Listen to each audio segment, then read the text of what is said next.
أعوذ بالله من الشيطان الرجيم. Je cherche protection auprès d'Allah contre Satan le maudit. بسم الله الرحمن الرحيم. Au nom d'Allah, le tout clément, le tout miséricordieux. تلك الرسل فضلنا بعضهم على بعض منهم من كلم الله ورفع بعضهم درجات وآتينا عيسى ابن مريم البينات وأيدناه بروح القدس ولو شاء الله ما اقتتل الذين من بعدهم من بعد ما جاءتهم البينات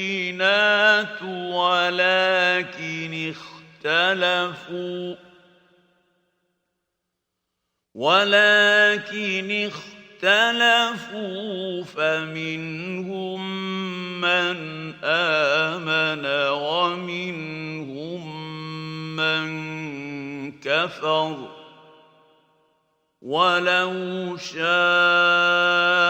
الله ما اقتتلوا ولكن الله يفعل ما يريد. Ces messagers, nous en avons privilégié certains par rapport aux autres. Il en est à qui Allah a parlé, et il en a élevé d'autres à de plus hauts degrés. Nous avons donné à Jésus, fils de Marie, les preuves évidentes. Nous l'avons appuyé par le Saint-Esprit, Gabriel.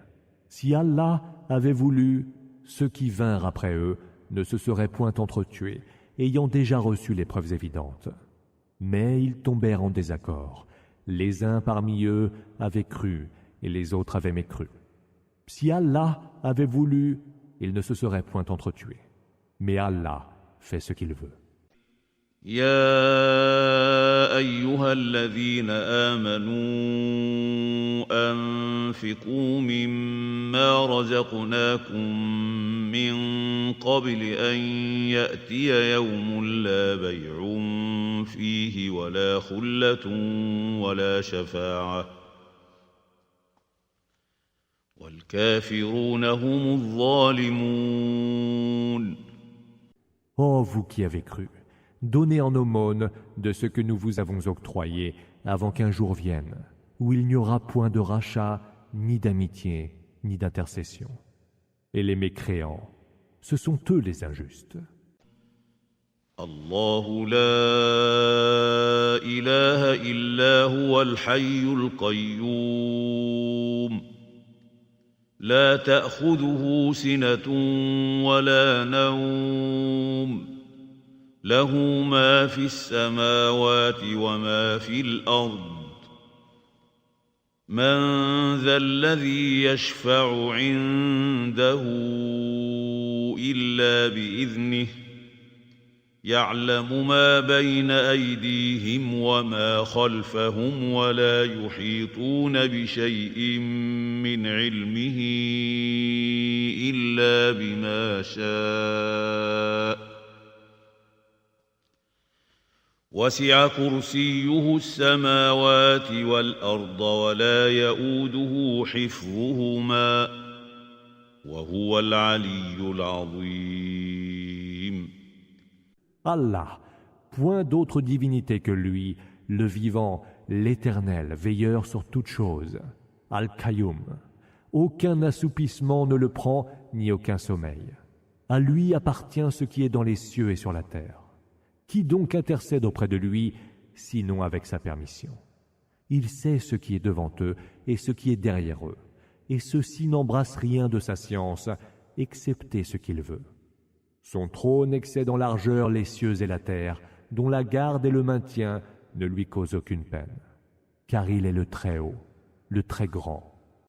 لا إكراه في الدين قد تبين الرشد من الغي فمن يكفر بالطاغوت ويؤمن بالله فقد استمسك بالعروة الوثقى لا انفصام لها والله سميع عليم. Point de contrainte en religion. C'est que la juste orientation se distingue clairement du fourvoiement. Quiconque mécroit à la tyrannie du rebelle, Tarot, et croit en Allah, aura saisi l'anse la plus solide, que rien ne saurait rompre. Allah entend tout et il est omniscient. الله ولي الذين آمنوا يخرجهم من الظلمات إلى النور والذين كفروا أولياؤهم الطاغوت يخرجونهم من النور إلى الظلمات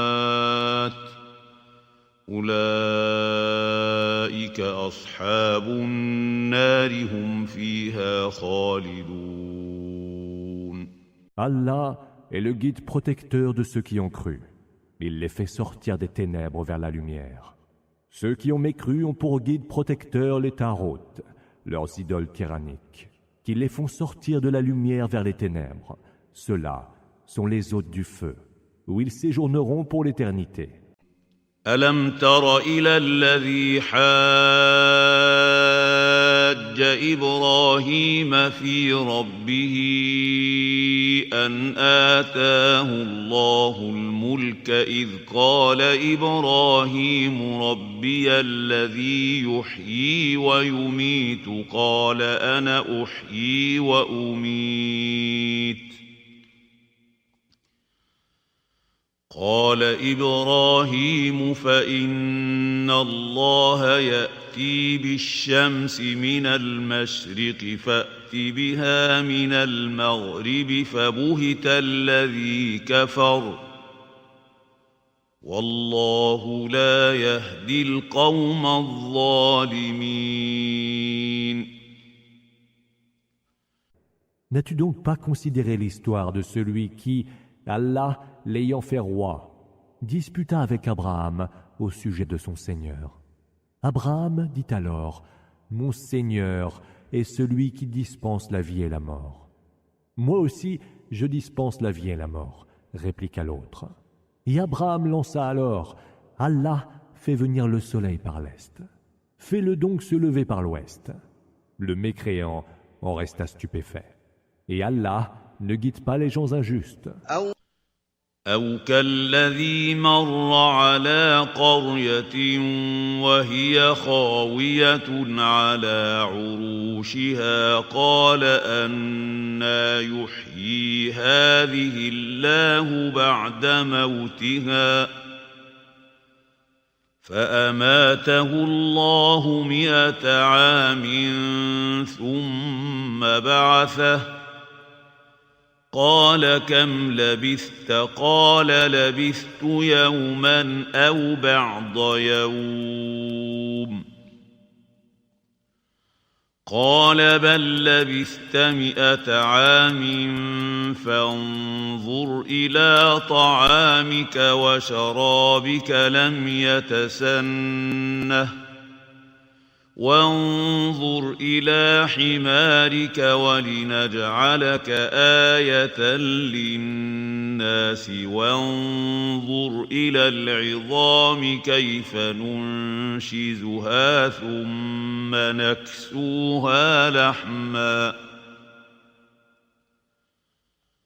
فلما تبين له قال أعلم أن الله على كل شيء قدير. Ou comme celui qui, passant par un village désert et en désolation, dit « Comment Allah saura-t-il faire revivre ce village après sa mort ?» Alors Allah le fit mourir pendant 100 ans, puis le ressuscita, et lui dit « Combien de temps es-tu resté ainsi ? Un jour, ou peut-être seulement une partie d'un jour. Certes non, tu es resté 100 ans, dit Allah. Regarde un peu ta nourriture et ta boisson, qui ne se sont point gâtés, et regarde aussi ton âne mort. Cela pour que nous fassions de toi un signe pour les hommes. Et regarde les ossements, comme nous les assemblons à nouveau, et comment nous les revêtons de chair. Se rendant à l'évidence, il dit « Je sais qu'Allah est de toutes choses infiniment capable. » وإذ قال إبراهيم رب أرني كيف تحيي الموتى قال أولم تؤمن قال بلى ولكن ليطمئن قلبي قال فخذ أربعة من الطير فصرهن إليك ثم اجعل على كل جبل منهن جزءا ثم ادعهن يأتينك سعيا واعلم أن الله عزيز حكيم.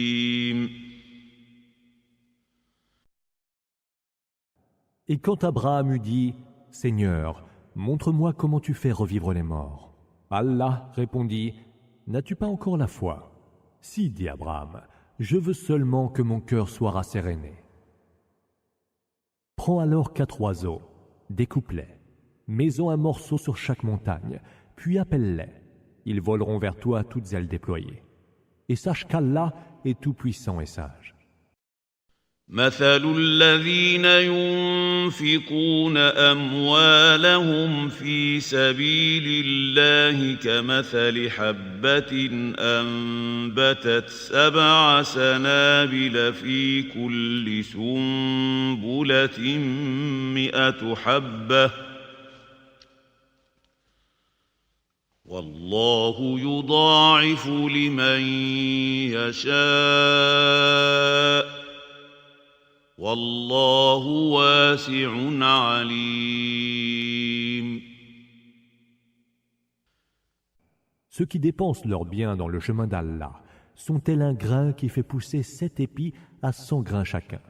Allah multiplie ses faveurs à qui il veut, et Allah est immense et omniscient.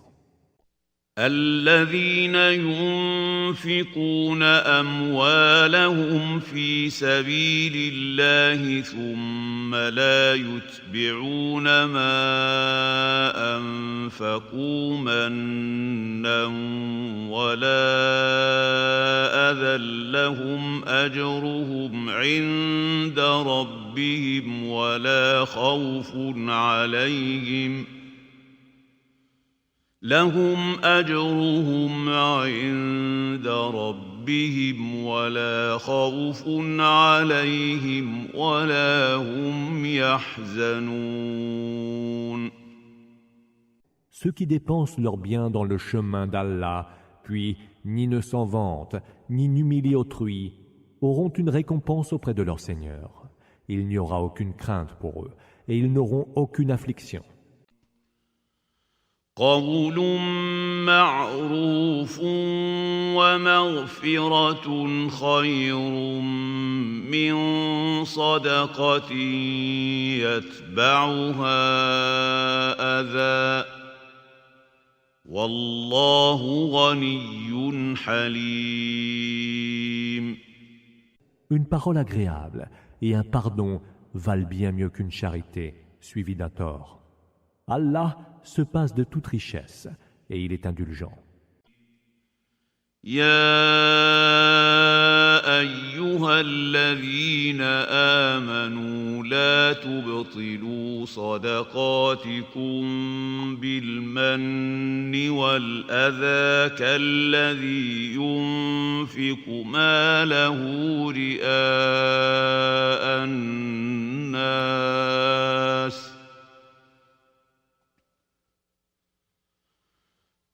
لا لا تبطلوا صدقاتكم بالمن والأذى كالذي ينفق ماله رئاء الناس ولا يؤمن بالله واليوم الآخر فمثله كمثل صفوان عليه تراب فأصابه وابل فتركه صلدا لا يقدرون على شيء مما كسبوا والله لا يهدي القوم الكافرين. Ô vous qui avez cru, n'annulez pas vos aumônes par le rappel ostentatoire, men, ou par le tort de la condescendance humiliante. Tel celui qui dépense son bien par exhibition, riya, devant les gens, et qui ne croit pas en Allah et au jour dernier. Il est à l'image d'un rocher recouvert de terre. Il suffit qu'une averse l'atteigne pour le mettre à nu. Ces mécréants-là ne pourront récolter aucun fruit de leurs œuvres, et Allah ne guide pas le peuple mécréant. وَمَثَلُ الَّذِينَ يُنفِقُونَ أَمْوَالَهُمُ ابْتِغَاءَ مَرْضَاتِ اللَّهِ وَتَثْبِيتًا مِّنْ أَنفُسِهِمْ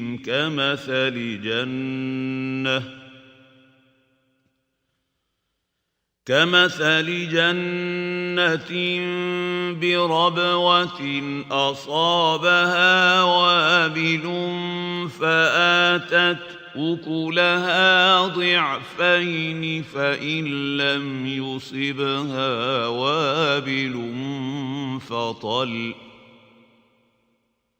والله بما تعملون بصير. Et ceux qui, dépensant leurs biens, convoitent par là la satisfaction d'Allah et cherchent à s'en rassurer, sont comme un jardin juché sur une colline. S'il tombe sur lui une averse, il produit le double de sa récolte, et s'il ne tombe pas d'averse, il aura au moins la rosée. Et Allah voit parfaitement ce que vous faites. أَيَوَدُّ أَحَدُكُمْ أَن تَكُونَ لَهُ جَنَّةٌ مِّن نَّخِيلٍ وَأَعْنَابٍ تَجْرِي مِن تَحْتِهَا الْأَنْهَارُ لَهُ فِيهَا مِن كُلِّ الثَّمَرَاتِ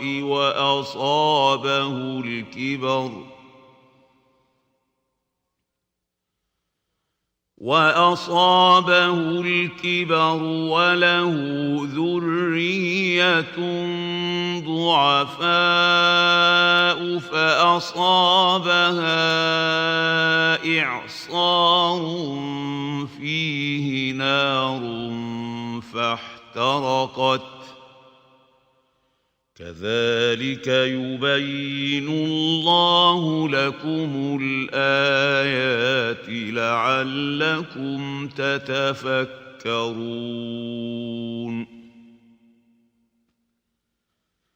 Qui de vous voudrait avoir un jardin de palmiers et de vignes sous lesquels coulent les rivières, où il aura droit à toutes sortes de fruits, puis être frappé par la vieillesse quand ses enfants sont encore en bas âge, et que tombe sur son jardin un déluge de feu et le brûle. C'est ainsi qu'Allah vous expose clairement les signes évidents, afin que peut-être vous les méditiez. يا أيها الذين آمنوا أنفقوا من طيبات ما كسبتم ومما أخرجنا لكم من الأرض ولا تيمموا الخبيث منه تنفقون ولستم بآخذيه إلا أن تغمضوا فيه واعلموا أن الله غني حميد. Ô vous qui avez cru, dépensez du meilleur que vous ayez acquis et de ce que nous avons fait sortir de la terre pour vous. Ne choisissez donc pas de dépenser de ce que vous possédez de plus vil et que vous-même n'accepteriez de prendre qu'en fermant les yeux. Et sachez qu'Allah se passe de toute richesse et qu'il est digne de toute louange. الشيطان يعدكم الفقر ويأمركم بالفحشاء والله يعدكم مغفرة منه وفضلا والله واسع عليم. Satan vous promet la pauvreté et vous ordonne la dépravation. Allah vous promet le pardon par sa grâce, et Allah est immense et omniscient. يؤتي الحكمة من يشاء ومن يؤت الحكمة فقد أوتي خيرا كثيرا وما يذكر إلا أولو الألباب. Il donne la sagesse à qui il veut, et celui qui a reçu la sagesse a certes reçu un bien abondant. Seuls s'en souviennent les esprits sagaces. وما أنفقتم من نفقة أو نذرتم من نذر فإن الله يعلمه وما للظالمين من أنصار.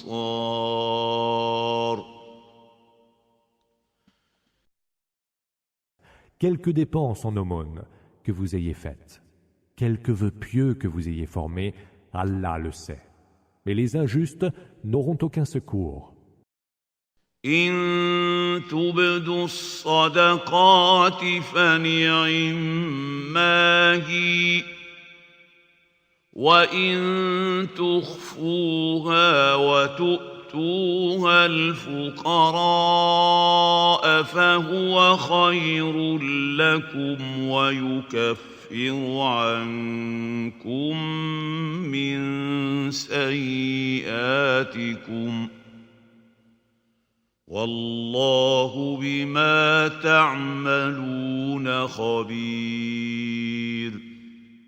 Si vous faites ouvertement vos charités, c'est bien. Et si vous les gardez secrètes et que vous les donniez aux pauvres, c'est encore mieux pour vous, car cela rachètera une partie de vos péchés. Et Allah est de ce que vous faites parfaitement informé.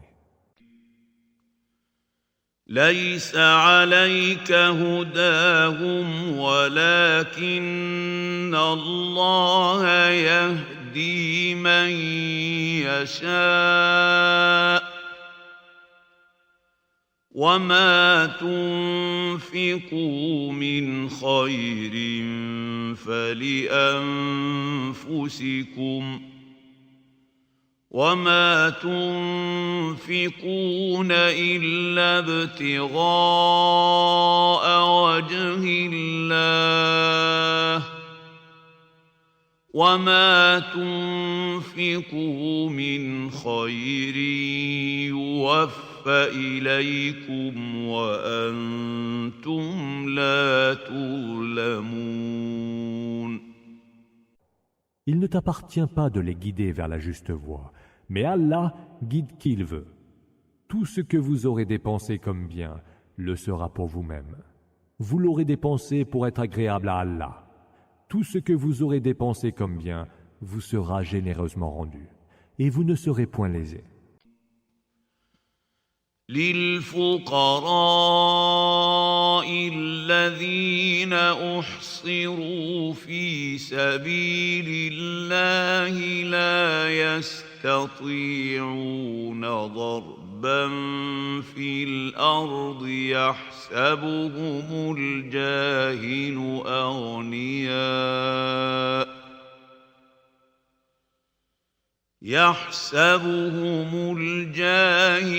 أغنياء من التعفف تعرفهم بسيماهم لا يسألون الناس إلحافا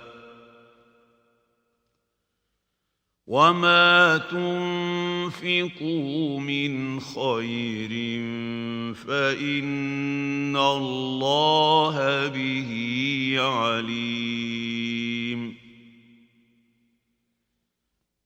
Vos dépenses en aumône iront aux pauvres, qui ont été retenus sur le chemin d'Allah, incapables de sillonner librement le monde, et que l'ignorant croit riche, parce que, par pudeur, ils n'osent pas demander la charité.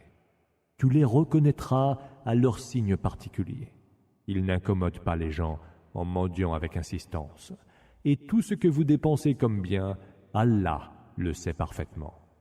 الذين ينفقون أموالهم بالليل والنهار سرا وعلانية فلهم أجرهم عند ربهم ولا خوف عليهم ولا هم يحزنون. Ceux qui dépensent leurs biens nuit et jour, discrètement et ouvertement, auront leur récompense auprès de leur Seigneur. Il n'y aura nulle crainte pour eux, et ils n'auront aucune affliction. الذين يأكلون الربا لا يقومون إلا كما يقوم الذي يتخبطه الشيطان من المس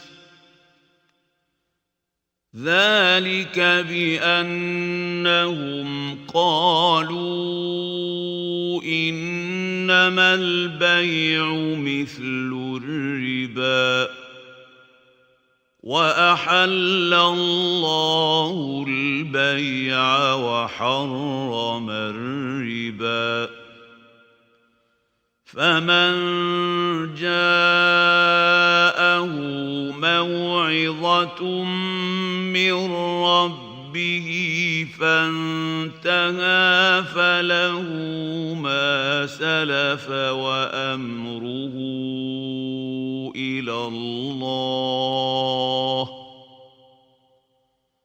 ومن عاد فأولئك أصحاب النار هم فيها خالدون. Ceux qui tirent profit de l'usure, riba, ne seront rendus à la vie le jour de la résurrection que comme celui que convulse l'emprise de Satan. Cela parce qu'ils ont prétendu que la vente est identique à l'usure, riba. Mais Allah a permis la vente et a interdit l'usure, riba. Alors, celui qui a bien compris l'avertissement de son Seigneur et a arrêté de pratiquer l'usure gardera les gains déjà acquis et son cas dépendra d'Allah. Mais ceux qui récidivent, ce sont eux les hôtes du feu, où ils séjourneront pour l'éternité. يمحق الله الربا ويربي الصدقات والله لا يحب كل كفار أثيم. Allah pulvérise l'usure, riba, tandis qu'il fait fructifier les charités. Allah n'aime point tous mécréants pécheurs. إن الذين آمنوا وعملوا الصالحات وأقاموا الصلاة وآتوا الزكاة لهم أجرهم عند ربهم ولا خوف عليهم ولا هم يحزنون.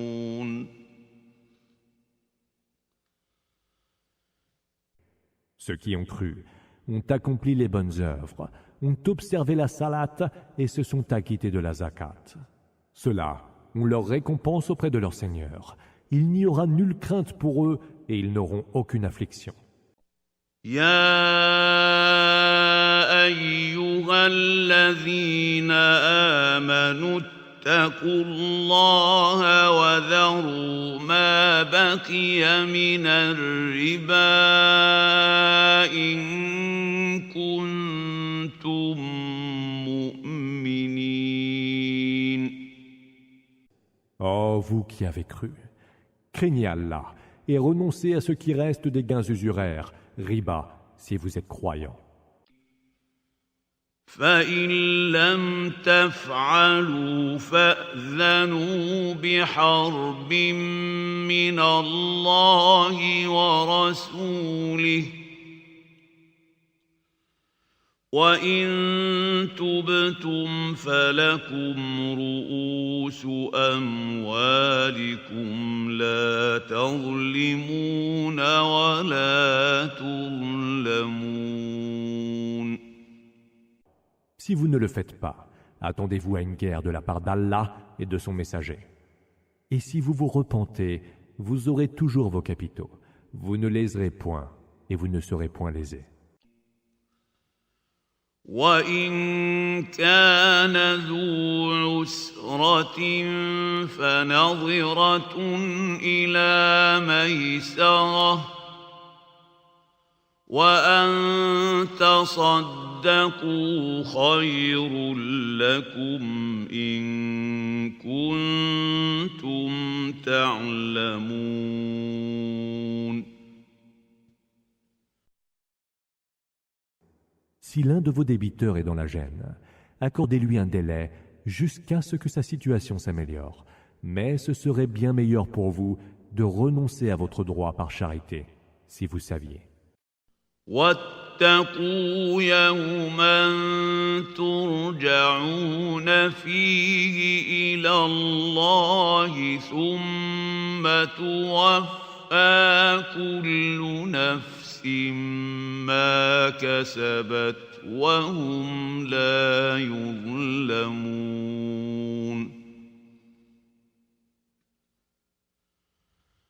Et craignez un jour où vous serez ramenés à Allah, puis où chaque âme sera récompensée à la valeur de ce qu'elle aura acquis comme action. Ils ne seront point lésés. يا أيها الذين آمنوا إذا تداينتم بدين إلى أجل مسمى فاكتبوه وليكتب بينكم كاتب بالعدل ولا يأب كاتب أن يكتب كما علمه الله فليكتب وليملل الذي عليه الحق وليتق الله ربه ولا يبخس منه شيئا فإن كان الذي عليه الحق سفيها أو ضعيفا أو لا يستطيع أن يمل هو فليملل وليه بالعدل واستشهدوا شهيدين من رجالكم فإن لم يكونا رجلين فرجل وامرأتان ممن ترضون من الشهداء أن تضل إحداهما فتذكر إحداهما الأخرى ولا يأبى الشهداء إذا ما دعوا ولا تسأموا أن تكتبوه صغيرا أو كبيرا إلى أجله ذلكم أقسط عند الله وأقوم للشهادة وأدنى ألا ترتابوا إلا أن تكون تجارة حاضرة تديرونها بينكم فليس عليكم جناح ألا تكتبوها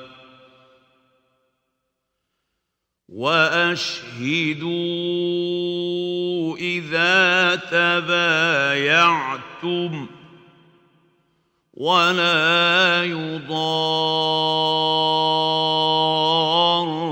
كاتب ولا شهيد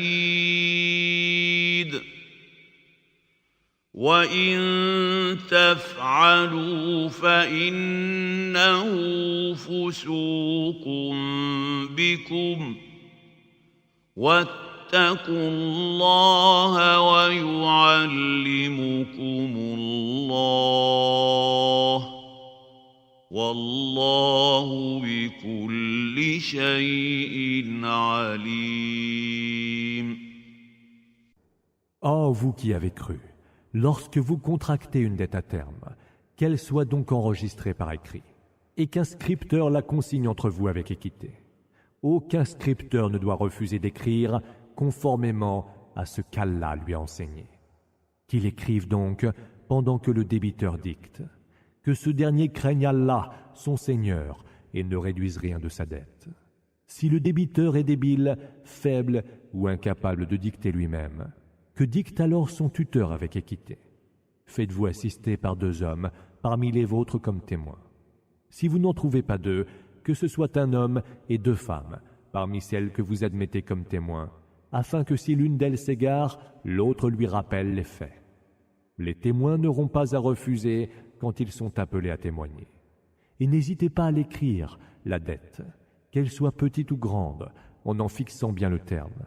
Voilà qui est, aux yeux d'Allah, plus équitable, plus crédible comme témoignage, et propre à vous empêcher de douter. Mais s'il s'agit d'une marchandise présente, que vous gérez entre vous, alors vous n'aurez pas péché en omettant de la consigner par écrit. Cependant, appelez toujours des témoins pour vos transactions, et qu'il ne soit fait de tort ni au scripteur ni aux témoins. Si vous le faisiez, ce serait le signe de votre perfidie. Craignez Allah. Allah vous enseigne et Allah est omniscient. وَإِن كُنتُمْ عَلَى سَفَرٍ وَلَمْ تَجِدُوا كَاتِبًا فَرِهَانٌ مَّقْبُوضَةٌ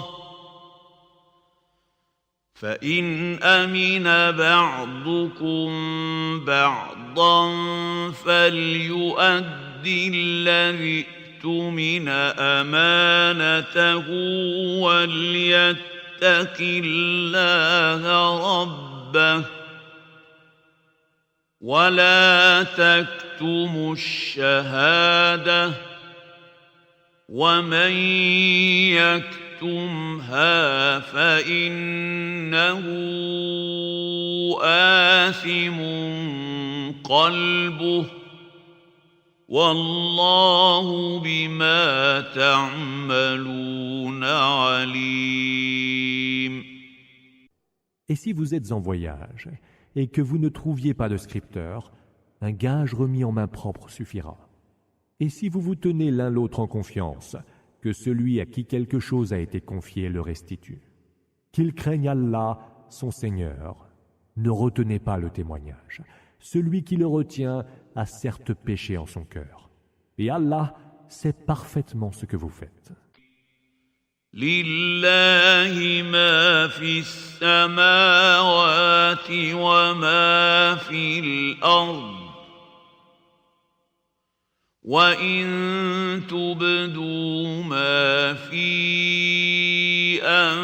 أنفسكم أو تخفوه يحاسبكم به الله فيغفر لمن يشاء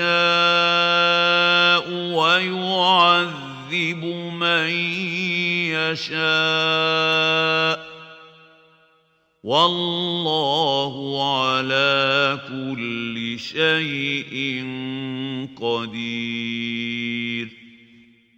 C'est à Allah que revient ce qu'il y a dans les cieux et sur terre, que vous montriez ce qui est au fond de vous-même ou que vous le dissimuliez. Allah vous en demandera des comptes. Il pardonnera à qui il voudra et soumettra au supplice qui il voudra.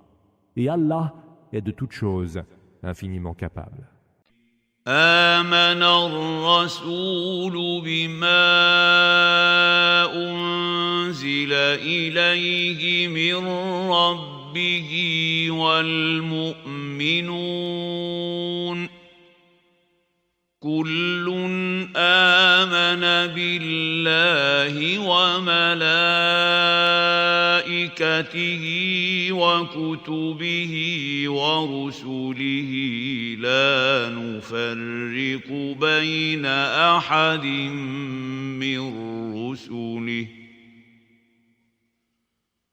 وقالوا سمعنا وأطعنا غفرانك ربنا وإليك المصير. Le messager a cru en ce qu'a fait descendre sur lui en révélation son Seigneur. Mais les croyants ont tous cru en Allah, en ses anges, ses livres et ses messagers. Nous ne faisons nulle différence entre ces messagers, ont-ils dit. Et ils ont dit aussi, nous avons entendu et nous avons obéi. Ta clémence, Seigneur, car c'est vers toi que sera le devenir. لا يكلف الله نفسا إلا وسعها لها ما كسبت وعليها ما اكتسبت ربنا لا تؤاخذنا إن نسينا أو أخطأنا ربنا ولا تحمل علينا إصرا كما حملته على الذين من قبلنا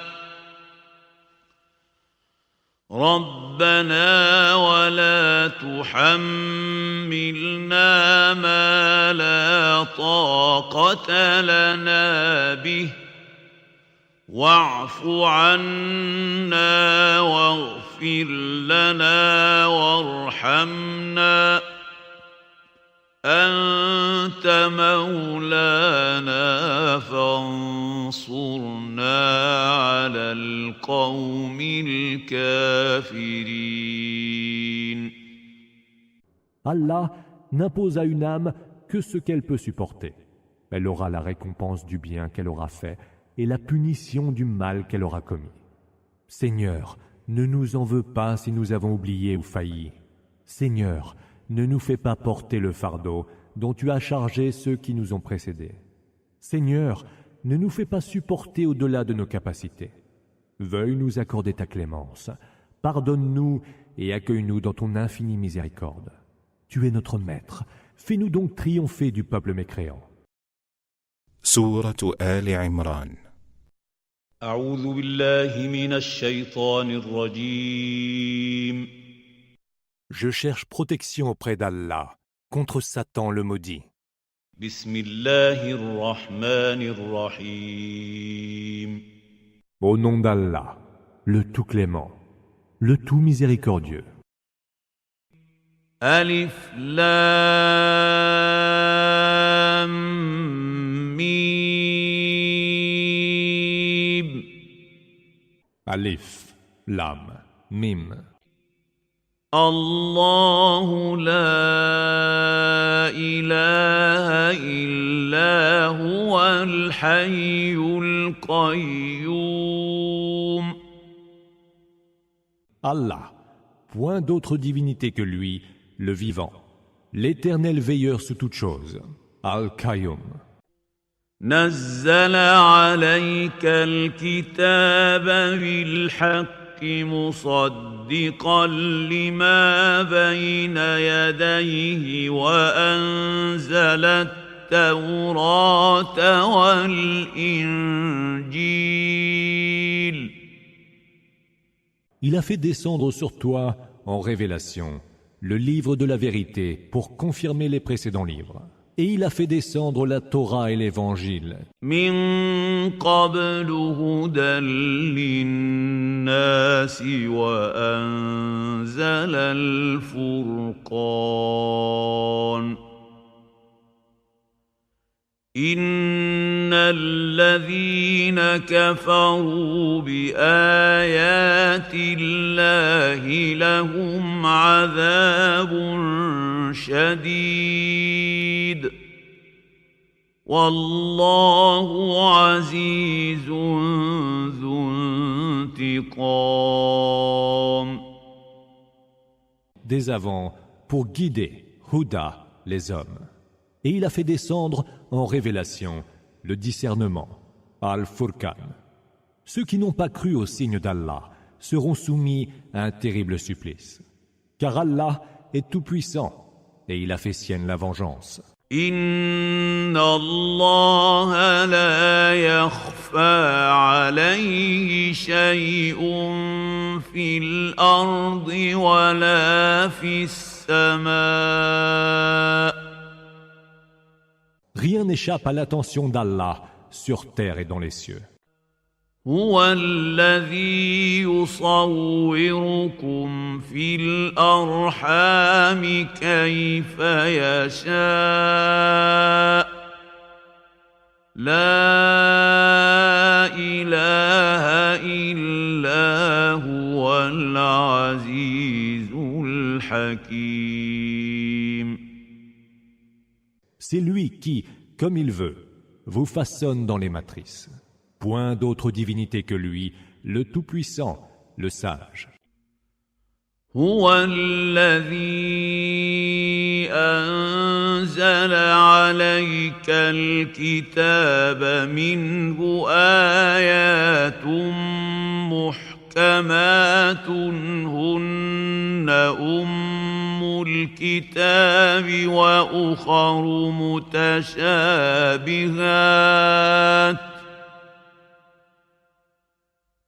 فأما الذين في قلوبهم زيغ فيتبعون يتبعون ما تشابه منه ابتغاء الفتنة وابتغاء تأويله وما يعلم تأويله إلا الله والراسخون في العلم يقولون آمنا به كل من عند ربنا وما يذكر إلا أولو الألباب. C'est lui qui, sur toi, a fait descendre, en révélation, le livre dont certains versets, clairs et ne prêtant à aucune confusion, sont le fondement de l'écriture. D'autres, cependant, ont de multiples sens. Les gens dont les cœurs ont dévié suivent les versets ambigus pour semer la discorde, en leur donnant les interprétations qu'ils veulent. Or, Allah seul en connaît l'interprétation. Les gens au savoir bien ancré, quant à eux, disent « Nous y avons cru, car tout vient de notre Seigneur. » Seuls s'en souviennent, cependant, les esprits sagaces. ربنا لا تزغ قلوبنا بعد إذ هديتنا وهب لنا من لدنك رحمة إنك أنت الوهاب. Seigneur, ne fais pas dévier nos cœurs après nous avoir guidés. Donne-nous ta grâce, car c'est toi le suprême donateur. ربنا إنك جامع الناس ليوم لا ريب فيه إن الله لا يخلف الميعاد. Seigneur, tu es celui qui va rassembler les hommes pour un jour à propos duquel il n'y a point de doute. Allah ne manque jamais à sa promesse. إن الذين كفروا لن تغني عنهم أموالهم ولا أولادهم من الله شيئا وأولئك هم وقود النار.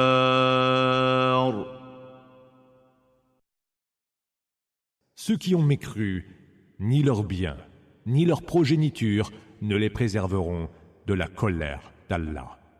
Et ce sont eux qui alimenteront le feu.